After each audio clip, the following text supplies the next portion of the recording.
Before we begin, a quick disclaimer.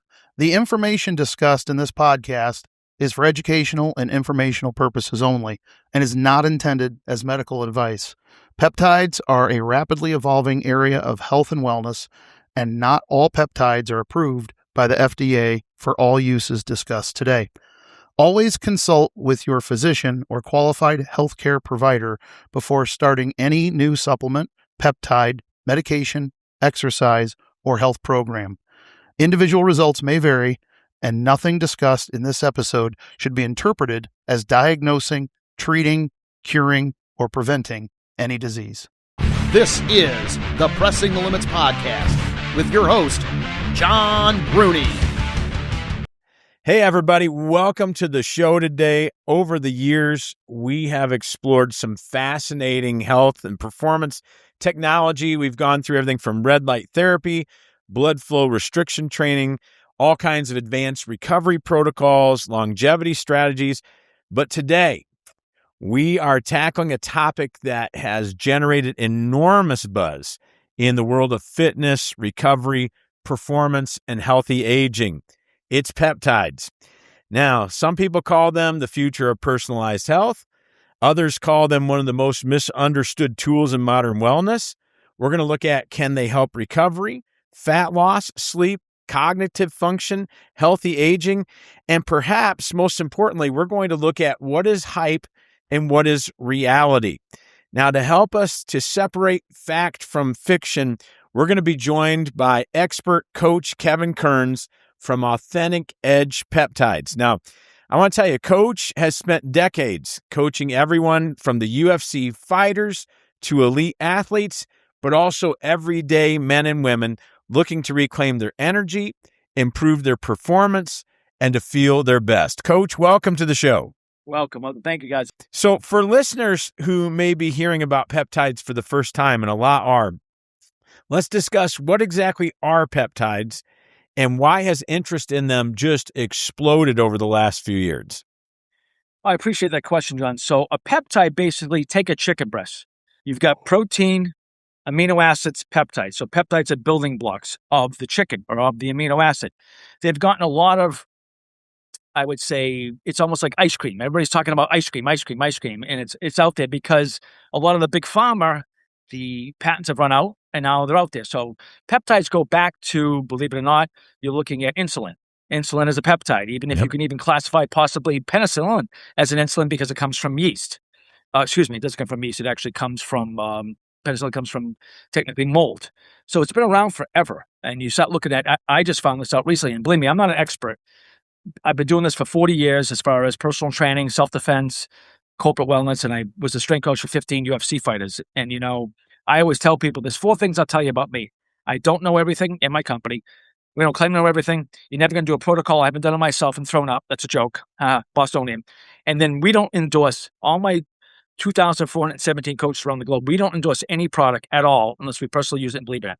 And I have found very few products over the years that I can say, this is it. I've been on them, and I'm going to be 60 in a couple days. And no, I don't do curls for girls, as you know. I'm a functional strength coach, martial artist, yoga person, you name it. It's all about exploring old modalities with new modalities because, what's old is new. And peptides go back to, remember Pavlov's dog? I just found this out from listening to that Huberman interview.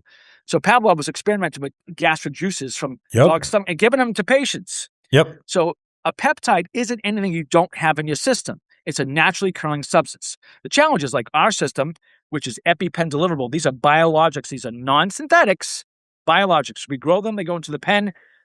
Easily delivery system versus recompounding them or compounding them, putting them in hydrostatic water, which you don't know where you get it from, and then injecting. So which way do you want to go? Yeah, I want to get back into that later because I've been watching many people try to mix their own, and I'm thinking you're playing Russian roulette with your health when you do that. And it is interesting how far peptides go back. As Solomon said, nothing is new under the sun. It's just that people are rediscovering things because there's different we're taking different applications. We're taking different approaches to health now. We're taking a more nuanced thing. Say, hey, can we do something different than what we've done before? Can we do something that has less side effects, something that's less or more healthy? Which brings me to this. When people hear the word peptide, they immediately kind of freak out. They think, is this steroids? What is this? What's the biggest misconception about peptides that people have? Wow, that's a lot. Well, a lot of them, it's like Jim Bro science. I got a guy. Let's just classify this. Again, we are biologics. So it goes with what we call BPC, not the body protection compound, but BPC. We are biologics. It's potency, okay? It's concentration. So no offense, I'm gonna piss off a lot of people, which I don't care, but you heard Dr. Bakari. He said the same thing. At best, 20 to 40% potency with the compound pharmacies, okay, with the compound peptides. And all raw materials come from China and India, where they don't have GLP, good lab practices, GMP, good manufacturing practices at all. I mean, our company, who we represent in Northern Europe, actually has what's called European Medical Association licensing. That is the strictest. We're allowed in Japan. So that's the first thing. The misconception is it a steroid? No, it's a naturally occurring substance. Technically, steroids are naturally occurring, but you're using a synthetic. Mm-hmm. I don't know about you. I like putting biologics in my system because that way your system goes, okay. And what happens over time is your peptides, stress, epigenetics, things like that, drop your peptides down, same as stem cells, same as exosomes. So when you look at a peptide, let's take peptide, stem cells, and exosomes. Take a recipe, like brownies. I love brownies. I don't show it, but I love it. Exosomes are the recipe. It tells cells what to do. Peptides are milk, eggs, butter. Those are the ingredients. Stem cells are all-purpose flour. They can mix and match and go. They're very intelligent, especially Muse cells, which is technically, quote unquote, that's what we do, one of the things, and we'll just leave that as that, or MSC cells. They go where you direct them. So a peptide, what ends up coming a problem is people all have this misconception. Well, it's Western medicine. A doctor needs to give me a needle. Believe me, so lots of good over, and then you go, okay, why can't I do this? Just like if you got a B12 injection, all you have to do is hit it and go, literally. Yeah. Well, it's thing, and we're going to talk more about that. I think it is because it's a needle. People, that is the thing that immediately comes to mind. This is steroids. And one of the things that is with peptides people have to understand is these are specific amino chains that can get to certain receptors in the body. And that's what people need to understand is, and when I talked earlier about maybe a more nuanced approach to health, is there are specific conditions that if we can find the right receptor for, we have the right chain of aminos, you can go right in and really change somebody's life. And for those who don't know about the gastric juices and Pavlov's dog, we all know about the experiment of, when the bell would ring and they would saliva. But people also don't know, and you can hear it on several different places, about how he had put a hole in the dog's stomach to collect their juices and sell it. Yeah, drink this dog juice. Yep. Okay. But people were actually getting some results from that. So it goes way back. Let's talk about real world impact for a second. You work with athletes and everyday people. Can you share a story without naming names of somebody who has experienced a significant transformation by incorporating peptides kind of into their broader health strategy? Because one of the things I want to talk about later is that you can't continue to eat the way you do, get no sleep, not work out, and live terribly and expect peptides to give you results. So do you have any stories of transformation? Plenty of them. Just maybe one or two that, and don't share names, obviously, but just things that have happened. I have a gentleman in Toronto. His shoulder has been killing him. His right shoulder. He's in his 60s. His shoulder's been killing him over a year. We put him on BPC 157 T500 combination, which is an anti-inflammatory plus multiple other properties. Like, as you know, it can heal a lot of gastric stomach problems. Mm-hmm. He said he hasn't slept this good in like 5 years. His inflammation, the pain level has gone from a 9 down to a 2. And that was 2 weeks. Second story was a friend of my partner who's in Mexico. A friend is his.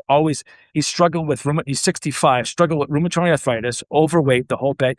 He goes, I've never felt so good. I'm coming off my medication because he's on retatrutide follistatin combo as well as BPC 157 T500 combination, which decreases inflammation, saved his muscle mass. He's down 30 pounds. And now he's doing the work. He's walking because of his rheumatoid arthritis. He goes, I feel better. I'm moving around. There's certain fighters of mine, UFC legends, that are doing them going, what did you give me? I go, well, you were taking other peptides, and for lack of a better word, I gave you straight cocaine versus cocaine cut with borax. Let's get back to the 80s. So those are just some of the studies. I've got a doctor of physical therapy, good friend of mine. She's 42. She's a big time runner, IT band, problem. And she's on the nasal spray we had. She goes, oh my God. A week later, she goes, I'm running full core. Nothing's helped this. And here's a PT of doctor of physical therapy in a model. Yeah, it's amazing because we talk about this whole recovery aspect. And for those who don't know, back in my day, if you watch Miami Vice, you understand the references to that. I had to go 80s. I need to be wearing my sport jacket with just a T-shirt right now. Hey, but no socks on my shoes, and I got the wicker shoes. Just the inflammation change, for me right now, I'm on my third week of doing a combo, and the inflammation going down, because I have some severe shoulder injuries from doing some very stupid stuff, which I want to continue to do stupid stuff till I'm 90 years old. Me too. But the inflammation, you can't describe it, how it just has gone down. Now, again, I'm doing a lot of other protocols with that. We change the way we eat. I'm trying to get the proper sleep, the recovery. I'm doing red light therapy with it. Everything I've been doing with it has actually enhanced it. And I'll have some reports because I'm actually going to be doing some blood work here pretty soon. But it is incredible what can happen in the transformational strategy. But I just want people to understand you have got to do the work. This is not a magic bullet. No magic pill. And that's what society has kind of come to today is that people think, well, if I just pop this pill or do this, I can still continue to do everything I've been doing and be healthy. That is not going to happen. No, do the work. So for me, it's inflammation. It's definitely, I said, shoulder injuries. But what is the most common reasons people come seeking peptides? Fat loss, sleep, libido. I mean, libido's out there too as a big thing as people are aging. And then all of it. Cognitive performance. Do you have anybody that's doing it? I know there's a lot of people doing it for their brain. You've got C-Max, which is one of the ones that we sell. That's a very good one. I had a good friend who's 65, really good real estate developer, travels around the world. He goes, do you have something for, clarity? I go, yeah, C-Max. He goes, well, what did you put me on? I go, I put you on something good. NAD 600, which is actually a better one than NAD 300. That's another one that definitely enhances kind of like cognitive function. And then, fat loss is a definite one, but the thing that you have to be careful with is with some of these peptides, as you know, like Ozempic is technically semaglutide. Mm-hmm. Okay, but there's other crap in it. Okay, and I'm going to be blunted. There's other crap in it. It slows down gastric emptying, as you know. You can get constipation. Well, that's a side effect because you have to eat smaller meals. The big problem is our peptides, the company we represent, our peptides are not designed, as you know, stay on them permanently. Everybody calls me and says, well, how much is it per month? That's not how it works. You go on them as you need them. And don't get hooked in the same protocols. Mix it up. I've rotated my protocols constantly. I've went from muscle building to sleep enhancement to, not that I need the libido, well, it's got no problem, but, versus the little blue pill, we've got oxytocin PT141, we've got melatonin 2, there's lots of ones that are naturally occurring that will increase your libido, not just for men, but for women as well. Mm-hmm. Then you've got the skin and hair ones. Well, and let's talk about this for a second. One of the things is people don't understand with the libido, it's mental too. Oh, yeah. So the peptides are taking a different approach to that than the little blue pill because it's affecting your mental state as well, the chemical that the body produces during closeness and intimacy. That's what our oxytocin's for. Yeah, absolutely. So there's some excellent things there. Out of all those categories, where are you seeing the most excitement right now? Skin glow. Everybody wants skin glow, skin and health. I would definitely say BPC 157. I mean, everybody calls it the Wolverine stack. We don't call it stacks. Ours are protocols. Because you start calling it a stack, people think steroids. These are not steroids. BPC 157, T500. I mean, if you use it for just inflammation alone, that's great. But we're talking about down in Mexico where my partner is. They're using it in a clinic for recovery from C-sections. They're cutting the recovery time by 60%. 60%. I can't divulge some of the other information about some of the autism stuff too, as you know. I can't say anything about that. I'm not at liberty to say anything about that, but there's so many different ones. I would say skin glow. I would say IP Mullen Mott C. The performance is definitely, I don't know if it's been banned I think it was banned by the Olympic Committee because it does work. But longevity, skin health, I would definitely say fat loss, improved performance in those categories. And, like we have 10 categories, even specific. We even have something called bronchogen. I have put a friend on that who was having all these lung problems. And they're like, oh my God. And we haven't even touched on base and stem cells and exosomes. That's another category itself, which you can actually build those protocols all together to help yourself. Yeah. And one of the things that's interesting, you mentioned a little bit earlier about the GLP-1s. One of the great things is there's options. One of the things that people don't understand is when they do GLP-1s is you lose as much muscle as you do fat. Yep. So this is one of the things that's unique is that there are stacks of peptides you can put together. I don't like to call them stacks. I'm not sure what the best terminology is. There are things you can a combo pen. You can combine certain peptides to offset some of these things, and that's one of the things we'll get into later. I really encourage people to find out what are the side effects to some of the stuff they're already doing, and is there a better way? Hold that thought for a second. I would also encourage them to do this. Okay. Where was this? We have third-party tested. Who was the lab party? Who tested it? Mm-hmm. Where was it done? Where are they being made? Are they biological or are they synthetics? Like you're on retatrutide follistatin. That's a combo. Okay. That's a fat loss, but you also have a muscle builder. So we did that a year ago to combine the two so people don't lose. We saw the trend. When people say on semaglutide too long or Ozempic too long, that women are losing deep muscle mass, which is causing osteoporosis. So how do you get both? That's the whole trick. We actually stopped making it. Well, I'm making retatrutide. And that's the thing. What I like about with Retta is that when you come off versus GLP-1. So let's just use this as an example. Well, technically, Retta is a GLP-1. Yeah, this is a hot topic. So just as an example, so people do a traditional, whatever the GLP-1 may be. They want to wean off. They come off.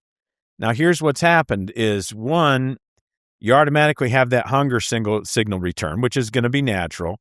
Yes. But the second part of that is they've lost so much muscle mass that their metabolism is so much slower.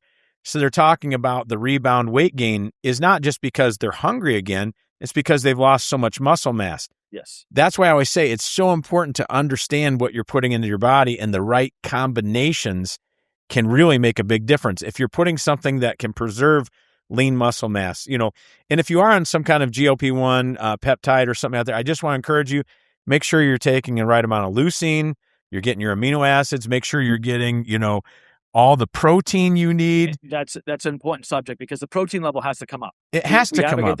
We advocate that all the time. People just don't understand. So that's one of the things I do like, and we'll get more into your company because I love it. I love what you're doing, is that you're helping people to have a balanced approach. We're not just sticking peptides into our bodies. We want to have a total lifestyle change, which gets me to this. This is the big issue. So we were already talking about GLP-1s.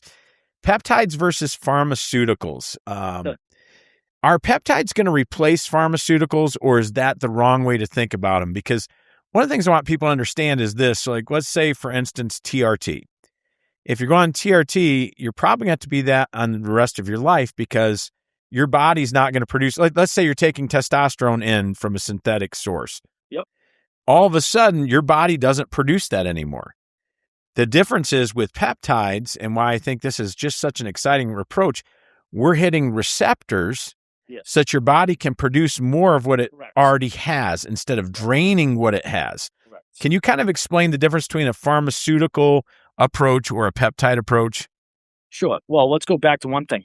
One of the things that we advocate is this: peptides on purpose, peptides with a purpose, not because somebody said, this guy, because I see it. You see it on Facebook all the time. I got a guy, he said to go on this. It's like the steroid time. You got to work best with you, and you got to trial and error and have a seasoned professional that knows what they're talking about. The company we represent has been doing this for 20 years, and they started with stage 3 and stage 4 cancer patients. So this is no joke.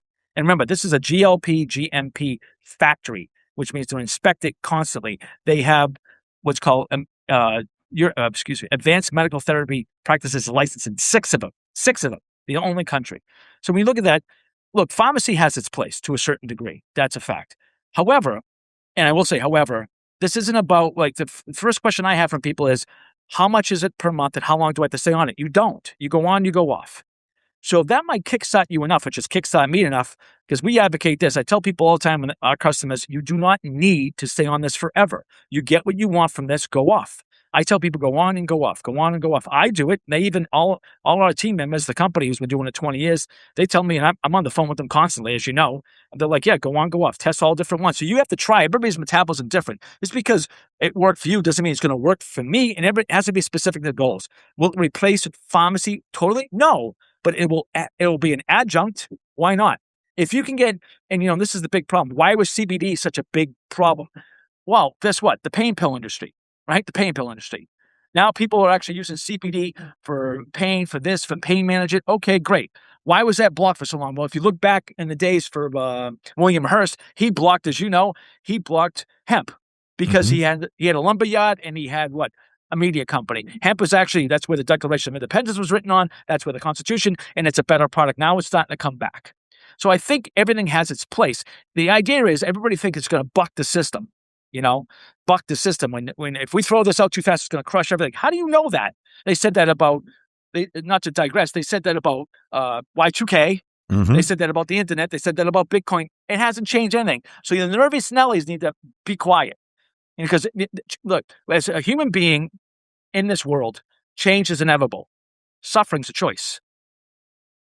So I think this will adjunct. I think it will help. Why can't we get to Star Trek medicine? Why not? Well, and this is what I want to kind of touch on. The different approach to me is this. So I tell anybody about Retta TruTv because I think it's been a fantastic thing. Anybody with Retta, one of the things I like to explain about it is I believe it's meant to be a reset.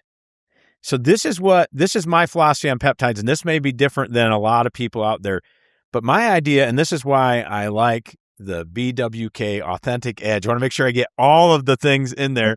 One of the things I like about it is this is meant to reset your body. Exactly. For instance, if you do have inflammation or if you do have something you want to kickstart, it's not meant to be a physical crutch. Yeah. And end all the be all. And you're not supposed to be on it for the rest of your life. And that's the difference between a pharmaceutical approach. Is a lot of times when I look at pharmaceuticals, I'm not against people that are on pharmaceuticals at any stretch, but this is something that you're going to have for the rest of your life.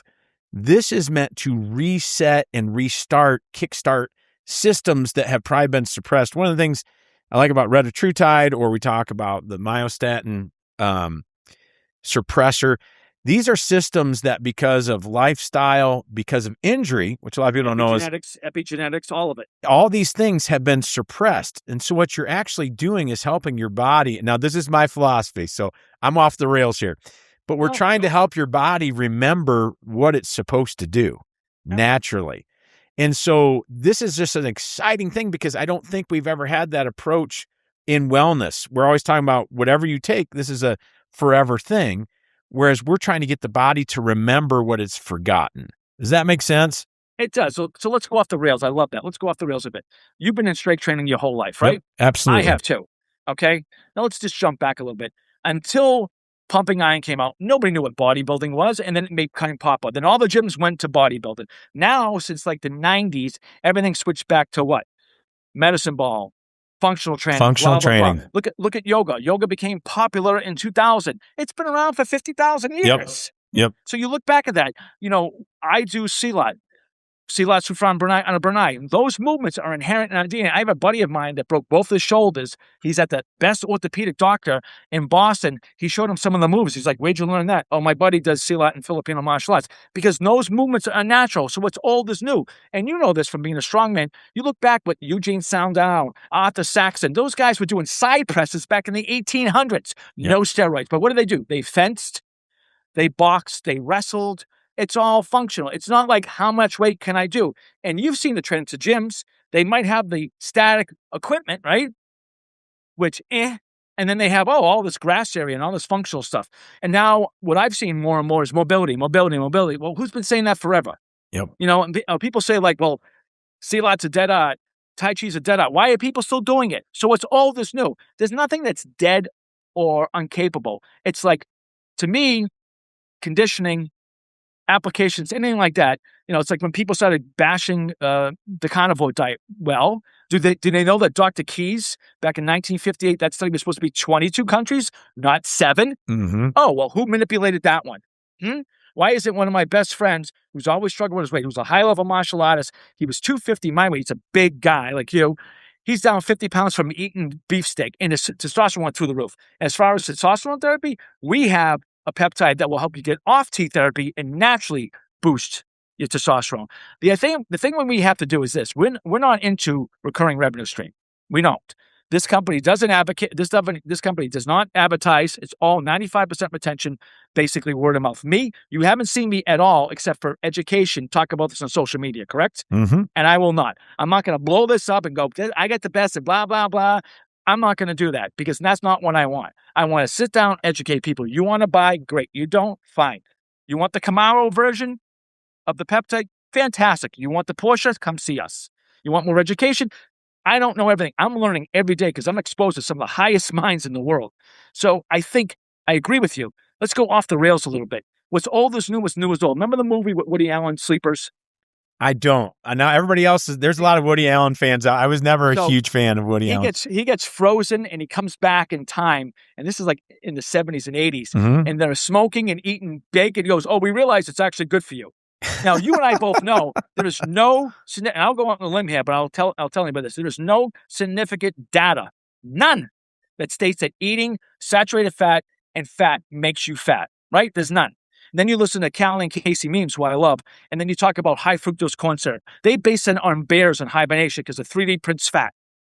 And we look at the chemicals in our food. We have 10,000 chemicals in the food. Over there, we have 400. Why do we have red number 40, blue number 5, and yellow number 4 in our food? Give me a break. Is it all related? Yeah. What's it, 80 billion metric tons of plastic? That's not, you saw the study in this. They're finding plastics, microplastics in brain tissue during autopsies. That's not affecting you? Come on. If people knew how, and I don't want to get way off the rails on this subject, but if people knew about microplastics, how much plastic is in your body, they would flip out. And how about, we can talk about the milk industry. Yeah. We're the only mammal species that continues to drink milk. After I don't see a whale going to drink milk from a shark, for crying out loud. But we're the only, and people go, that's how you get your vitamin D. Really? It's called marketing. How about being in the sun? And we won't even talk about osteoporosis, how it's on the rise. That has to do with sunscreen. Not to mention beef tallow is like the best sunscreen there is. Oh, did I drop that hint? Sorry.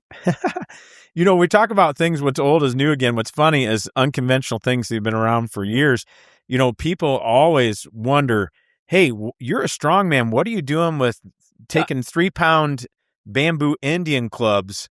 What are you doing with those things? I'm like, these only weigh 3 pounds, but this is resetting my nervous system. These movements have been around forever.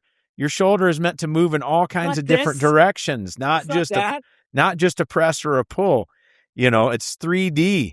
So, it's all these things. Exactly. My favorite thing is preacher curls. Well, that's great. But when you throw a punch, your bicep doesn't do a preacher curl. Nope. I'll take a dumbbell and do an uppercut with it, but it's getting back to old mechanics. It's getting back to 3D function. And that's essentially what we're doing with peptides, getting back to 3D functionality. And let's hopping back, because I could talk about this all day. Let's hop back, because we'll be doing other podcasts for sure. 1700. Yeah, I want to talk about some safety and best practices. As somebody who is, like I said, in my 3rd week doing peptides, I can tell you, of course, I'm not afraid of needles anyway, but I can tell you this is the most painless, effortless process. I want to talk about safety and I want to talk about how long things last. Sure. One of the quick things I'll tell is that most peptides, when you get them, once they're open, they need to be refrigerated. I called Coach because we actually had tornadoes going through our area. My house didn't have power for a while, and I was worried because this stuff was not being refrigerated.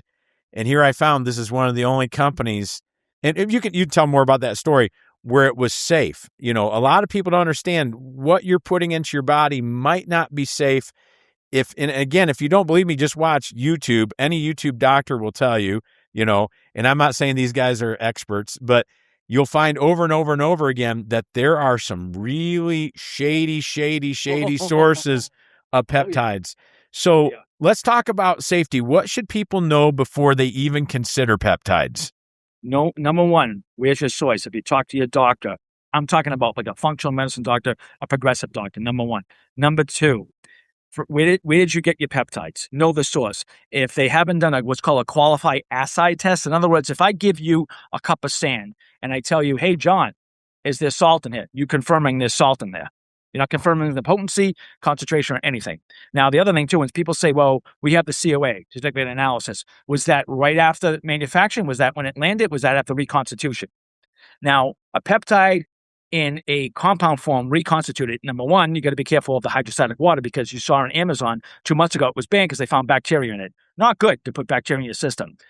Number two, with that, also, once you reconstitute that peptide in the compound, it starts breaking down immediately.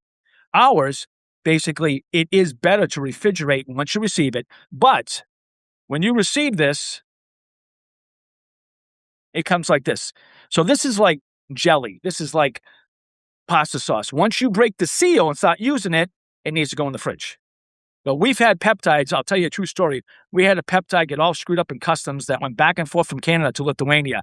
It was back and forth for 6 weeks. Went back to the manufacturer. They tested every peptide. It lost 0.06 effectiveness. We've exposed these to 140 degrees Fahrenheit for 10 days. It's lost 1.3. Now, I don't know about you. I'd rather take 98 than 40. And people go, well, it's a little bit more expensive. Okay. If you do the math over time, what are you doing? You could extend this longer. You take 8 more off, it's going to cost you more. So good practices would be that. Know your source. If the needle is bent, change it, right? If you feel a little off, take a day off. Rotate your sites. Can we jump back real quick? Not to interrupt, but just the average, I was told that within 24 hours, if you have you've reconstituted the peptide formula, that it's 24 hours that the kind that you would buy on the internet would start breaking down. Yes. That's what I was told. And that the second that you open it, it's already starting to lose potency. Ours has 2.5 years. It has a longer shelf life in the fridge, but it can be at room temperature. I've had people go, it's not refrigerated. We only do that for what's it called, psychological, if it comes in an ice pack. Now we don't even send it anymore, because until the seal is broken, it's fine. And you can literally take off the needle, replace it. Let's say you go halfway through, take the needle off, replace it, put it in the fridge, because the needle's there. Remember, the needle's micro letting out air, so you're losing some of it, or by I don't know, is that called osmosis, or by whatever you want to call it. So as long as you take that needle off, put it back in, it's fine. And they travel. So you think you should take the needle off every time, or can you just put the cap on top of the needle? You put the needle. We give you 3 needles. You don't need them, right? That has to do with, like, people say, didn't you change the needle every time? That's a medical thing. I mean, if you put alcohol in your system, you're supposed to wait for it to dry, okay? And clean your skin, you'll be fine. I mean, I don't bother cleaning it anymore because these are clean needles. Plus, it's only going to me. Yep. So what am I worried about? But the good practice is know your source. Yep. Right. Ask for COAs. How are they made and where are they made? And if somebody says, oh, we manufacture in the U.S., okay, where did you get your raw materials?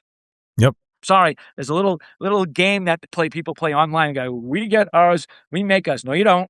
You get your raw materials. Yep. And let me talk a little bit about, let's say, for injections. All right. So let's say somebody does an injection. What are some common injection sites? And then I want to talk about avoiding leakage, not hitting muscle. So as I learned, I had a little bit of leakage. I hit a muscle. You're like, whoops. Yep. Coach, I'm like, nope, a little whoopsie. Hit a muscle, but on my second injection. But one of the things you want to do is, let's talk about the time, letting it sit in there for probably about, count 1001, 1002, count to 10, give yourself at least 10 seconds that it's being injected. And also what makes it so safe is the pen delivery system, is that it's going to push any air out of that so that you don't have any bubbles. All that's going to get forced out, so it's safe. But talk a little bit about injection sites and best practices with that.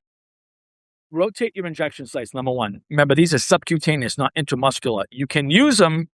We all in the company have used them intramuscularly to go right into the site that hurts. We've done that a couple of times. And Dr. Bakari talked about that on Huberman, so he said that too, although his was different than ours. Common sites are 1 inch over from the umbilicus, pinch the fat. Everybody has fat. Flank, where the obliques are. Upper arm, you're going to have somebody do it. Or what we're coming out with is a clip. I actually used a bag clip when my arm was bothering me to inject myself outside of the thigh too. Yep. And again, expect this too. Sometimes there's swelling. Sometimes there's a little scab, but don't worry about it. Unless it turns completely purple, which I've seen people do. Well, what do? They hit muscle and they went too deep. Yeah, and I hit muscle, and I didn't have any side effect. So all that was is a little bit came out, and like you said, it's to me, and to hold painless. that thought, John, I mean, some of them, some of our peptides, we do have nasal. Is it as effective? Just about, I would say 80%. We have BPC 157 nasal. We have oxytocin nasal for libido, oxytocin PT141 for nasal, for libido and sexual function. We also have something called, I can never say this one, BH, you know how that one is, BHP5, whatever it is, for skin glow. We have that too. That one works actually better for nasal. Now, do you have any topical? In processed. That's a big discussion that people are asking. I've had people ask about that. I can't divulge that. Let's just say in process. Okay. If not already here, especially BPC 157. Oop, did I leak that out? How quickly do people typically notice changes when they start a peptide regimen? 3 days to 2 weeks. And what improvements do you see happen first? Like, what are the first things that when people come back to you, like, what's the very first thing they say? If it's delta sleep, they're like, oh my God, I haven't slept 8 hours in my life. That's the first one. PPC 157, my pain has gone down. Weight loss, is this normal to be down like 8 pounds over 2 weeks and feel good? Yes. You've got, we use thymosin alpha. We've got a couple good ones that are, multiple good ones that are good for immune system. And I have people travel with those. Like Dr. Bakari says he travels with them. And you take that and you're like, you don't get sick. I would also say skin glow, people notice automatically. They're like, why does my skin look differently? And things like that. MOT-C, I mean, everybody's metabolism is different. And one of the things my partner taught us, I should say the company taught me, is like, for some reason, MOT-C works really well with my system. I immediately feel it. And I swear, people are like, are you on cocaine and coffee? No, I make coffee nervous. I don't drink any. But my performance, I have to be careful. So just so you know, if anybody goes on something like that, like you have a high pain threshold, I have a high pain threshold. I mean, I've trained martial arts my whole life. Mark Delagrati, my Thai boxing coach, who everybody knows. I've gotten beaten up, stabbed, punched, whatever, thrown. The problem is, your pain threshold goes up, and you don't, like my physical therapist said this, she goes, you got to be really careful. These are working, but now your threshold's gone up. So be very smart about, maybe I shouldn't push myself too much. And as you know, as getting older, they've already done so many studies. You don't have to, and it's hard for coaches like us, you don't have to kill it every day. Mm-hmm. Sometimes 80%, 50% is better, Yep. The idea is be active. Or what do they call that? Active recovery. Yeah, and one of the biggest things, and I view it the same way, is with peptides, what is the minimum effective dose? Same thing with exercise. When we talk about that, people need to start thinking about it. Not what's the maximum I can do, but what's the minimum effective dose, whether it's peptides, exercise, diet, that's where we want to be at. That's specific to everyone. So all these pens are set up like this. So this is thymosin, right? So whatever level that they have in here is specific for thymosin. So it's microdose. So every time, almost everything's 10 clicks and then inject. Well, people go, well, how do I know what I'm getting? I go, it's on the pen. Like I've had people ask. It's easy. Yeah, this is 10 milligrams, volume 3 milliliters. Okay, that says it right there. So that means you're injecting 10 milligrams up to 3 milliliters over the length of the pen. So you don't have to. Like you said, there's no guesswork. Now GLPs are a little different, but in general, they've set it up like this. Everything's 10 clicks. Now I tell people, can I take a day off? Yes. Like I've told you can go 5 days on, 2 days off. People go, I'm traveling. You're fine. Yep. It's okay. I've traveled and I'm fine. And sometimes you need a little bit of break because you need to let your system take care of itself. Because remember, this is a boost. Reset. And I want to talk about one of these, especially if you're on the GLP-1s, these things have a strong half-life in your body. So one of the things I'm talking about, people coming off Reddit is one of the nice advantages of that is it's going to slowly get out of your system over 2 weeks. So you're not going to have withdrawal symptoms. Now, again, I'm not a doctor, but I'm just throwing this out. Compared to a lot of other things, you won't have withdrawal symptoms because the half-life is going to stay in for a week to 2 weeks. Yes. So it's slowly letting you come off of this. So let's say you are going on vacation, you're fine because the half-life's still in your body. Well, and I appreciate that. That's programming, right? Because we've been programmed, take the pill every day, take the pill every day. Mm-hmm. Same as me. I'm half Italian, half Irish. I'm pretty dark. Now, I started taking melatonin too just to fool around with it. just out of curiosity, I didn't really know that it boosts. Anytime I get UV exposure, it makes me more tan. Now I'm barely using it, like maybe once a week at best. And now everybody's calling me the Latino because I'm Irish and Italian, and people are like, oh, you spend a lot of time at the beach. So the minute I get UV exposure, I get darker. People are like, you've been away? I'm like, yeah, I've been away. Here's my away. Well, let's talk about this. What is realistic expectations? So people come in this with really high expectations. What are realistic expectations versus unrealistic expectations? Unreal expectations is it's going to be a cure-all. No, it isn't. If you don't do the work, if you don't drink enough fluids, if you don't get enough sleep, if you don't de-stress yourself, if you don't do the full mind-body work, if you're not exercising, doing something, if you don't move, you're not going to improve. Done. Expectation, yes. Will you feel better? Is everybody the same? No. You might have to try one. It doesn't work for your metabolism. Try another one. And that's intermittent. It's like, what's it called? Intolerances, right?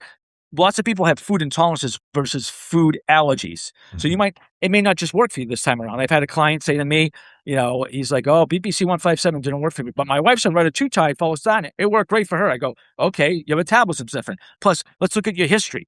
It's like my friend, Dr. Kennedy Lodato, he's got quantum medicine. He goes, it took you, when they go to him, because I used a combination of both, they go to him, he goes, okay, you've been 40 years messed up. It's not going to take you overnight. And he teaches me, this is what he teaches. He goes, I put you on protocols to reset your system to heal yourself. That's the same thing we're doing. This is to reset yourself. This isn't like, oh, well, I'm on this and now I can go drink and have as many alcohol and throw up 400 pounds and not worry about getting injured. Well, guess what? You will. If you're 60 and you're doing that, it's like watching CrossFit, right? Wasn't meant for doing Olympic lifts over and over again until infinity when you're 60 years old or 40 years old and you're 50 pounds overweight. That wasn't the premise. Yeah, and just a heads up, if you're doing something like Retta and you're drinking, you're going to be in deep weeds. So you have to change your lifestyle. For instance, and this is what I tell people, do your research. One of the great things about the website, there's a peptide coach on the website. Yes. But I'll wait to see the new version. It's going to be awesome. So one of the things I do want to say is if you are on some of these things, if you're having some of the side effects, a lot of times because you haven't changed your lifestyle. For instance, I have a lot of people talk about Retta, that they're constipated, but they are still eating massive meals, super greasy, heavy, giant meals. You need to learn to break those meals up, smaller meals. You can take some Tudka. I'm not a doctor, but you can take some Tudka. That'll get those bile acids going and clean out things. So again, you have to do the work. So we're already deep in it. We're going to have to do another one. And go back to that last thought and add in a liver cleanse. Go to Zen cleanse. Do a liver cleanse. Yep. I mean, why is it all this? And you're what now, John? 48? I'm 54. Hey, 60, baby. I'm going to be 55 here in a couple months. 60 next Tuesday, and I don't do curls for girls. I do punch trees, though. So when you think about this, right, everything changes over time. So you've got to do the work. If you're not going to do the work, you're going to change your habits. So why is it? I mean, you and I have grown up with this, okay? And Drew's grown up with this, and your team's grown up with this. Nobody was talking about gut health. Nobody was talking about liver health. Now, all of a sudden, it's big. You listen to Dr. Kerry. Dr. Kerry, who wrote the book, Lies My Doctor Told Me, which I recommend that you go. Great book, phenomenal book. What did he say? He goes, I sat down and decided to look at how many notebooks I had on nutrition when I went to medical school. He had one, okay? And, this is not a knock on medical doctors, but the system has to change. And finally, we're looking at the system and saying, okay, let's fix this. I have a problem when I see nurse practitioners now able to, because they're a practitioner, no offense, I'm not a doctor, but when they're able to write prescriptions for TRT, HGH, and they're giving it out like candy. Okay, what's that about? Okay, there are other ways that are better than that. Long-term, as you know, if you're not microdosing HGH, you're going to hurt yourself. Yep. It's and people have to understand this. And it's a Western culture. More is better. No, it's not. More is not necessarily better. It isn't. Look at water. You've seen multiple athletes die from what? Overhydration. Yep. Water toxicity. Okay. It's like your grandmother told you. Everything in moderation. Yep. And moderation is different for everybody. It's like exercise. If John, can you kill it in the gym every day getting ready for this event? That's why I'm messed up right now, because I've done that my whole life. It's not too much. I don't like to take time off. But working with my UFC fighters, we had a specific protocol, which I'm known for. If it's a three-month cycle to get ready for a fight, you have strength hypertrophy, build the basement. Explosive power, and then gas in the tank was about cutting weight down, getting them functionally strong and functionally fit for that fight. At the same time, when you look at that last 4 to 6 weeks before any competition, they're pushing hard. They're sparring twice a day. They're training 3 times a day. And then, as I told Kenny Florian, as I told Marcus Davis, we had this running story. You know what? You take a week off, unless you're injured and you're back in the gym, starting back up. You start slow because, as you know, you want the Jon Bruney train showing up on time for that event. Not early, not 5 minutes late, on time. If you screw it up, just like your life, if you push too hard, you're gonna basically drop down. And that's why when you look at it, not to get spiritual, you get sick. Why did you get sick? Because you overstress yourself. Because exercise technically is eustress, not distress. People don't realize that your body responds to stressors, but within, you can't live. Your cortisol is going to be off the charts too. Oh, please. And I wish we had time to talk about that. Cortisol, we can go on forever about that. People don't realize that cortisol is one of the few hormones that can go in and out of any receptor cell at once. That's what it's for. But you know what? Because you didn't get a Facebook like, shouldn't bring your cortisol. And, we got to wave our training. There's linear, there's wave, there's all kinds of things. The same thing goes with everything in life. It is cyclical. And what I want to do, because we're going to hit a couple things real quick, I'd like to do this rapid fire round. Hit it. We'll hit it at the end, and then we'll schedule another podcast. So let's do rapid fire round. Have a little fun. These are quick. All right. I'm going to shuck and jive. Here we go. Uppercut. All right. Most underrated health habit. Exercise. Sleep. Sleep. Okay. Most overrated fitness trend. You want a list? The quickest ones that come to mind. Oh my God. CrossFit. Okay. I can't get into that. I know some people are injured because of that. I can't get into it. Biggest recovery killer. Lack of sleep. Most misunderstood peptide. Oh my God. I would throw out BPC. I would say BPC for sure. Most common mistake people over 40 make. They're too old to start. Excellent. One blood marker everyone should pay attention to. Liver enzymes. One thing you wish every doctor, coach, and trainer agreed on. Nutrition. All right, it's good. So today, what we want to talk is the very first step. If you could give one piece of advice as we get ready to close this out today, and then we'll have all the information about where you can get these peptides, where you can talk to a peptide coach. And I do want to say, when you go to the site, you are paying for a consultation. That's how the peptides work. You're paying for a consultation, and then you're going to get the peptides. So people understand that process. You're going to get... Peptides are free. The peptides are free. You're paying for the consultation. But looking ahead, if you could give one piece of advice to help people stay strong, sharp, mobile, capable into their 70s, 80s, and beyond, what would it be, and what would be the first step? Start today. Start 1,000 steps. Start with one step. Gandhi. That's awesome. Move and improve. Awesome. Don't wait till tomorrow. Don't wait till first of the year. Why not tomorrow? Why does it have to be Monday? Why can't it be on a Thursday or Friday? Start small, think big. I love it. Well, I want to thank Coach for joining us today, sharing his expertise. We're going to have all the links in the show notes of where you can go. Again, one of the things we have people on, I want to say, whether it's red light therapy or all these different modalities, I'm doing it myself. So again, I've personally tried out these peptides. I think what I'm on, and we'll have some more information about that later. But again, very reputable company. So we're going to encourage you, if you're interested, to check it out. We'll have more. But thanks again, Coach, for being on the show. Thank you, guys. Thank you, Drew. Thank you, John. Thank you for all your listeners. Remember, we're in the education business. This is about helping people live better.